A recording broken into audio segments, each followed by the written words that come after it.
જ્યાં બે વાસણ ભેગા હોય ત્યાં ખખડાટ તો થાય જ, પણ જો ત્યાં પ્રેમ હોય ને તો એ ખખડાટ પણ સંગીત જેવો લાગે.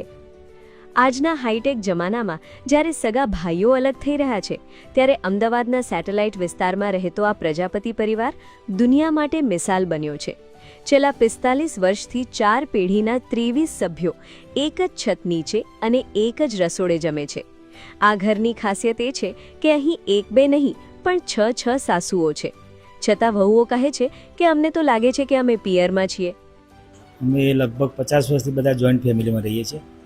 લગભગ વડીલોમાં જુઓ ને ચાર મધર ફાધરને, પછી 4 ભાઈઓ અમે, પછી 4 એમના વાઈફ અને છોકરાઓ, બધાથી લગભગ 23 જણા હતા હાલ જોઈન્ટ ફેમિલીમાં રહીએ છીએ. બધું વહીવટ એમના હાથમાં જ છે અને અમે 4 ભાઈઓ છીએ. 4 ભાઈઓ ધંધો કરીએ છીએ અને અત્યાર સુધી કંઈ પણ નિર્ણય હોય તો 2 દાદા અને 2 બા છે જ, એ ચારે જે નિર્ણય કહે એ નિર્ણયો પર અમે અટક કરીએ છીએ. પહેલી વાત તો શાકભાજીથી શરૂઆત કરીએ ને, તો દાખલા તરીકે તમે લારી પર શાકભાજી લેવા જાઓ તો પેલો 250નો ભાવ કહે અને અમે સીધું 5 કિલોનું માગણી કરીએ. અમારે 3-4 કિલો તો જોઈએ જ, બરાબર.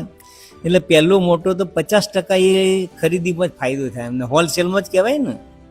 આજે વિશ્વ પરિવાર દિવસે આ પરિવાર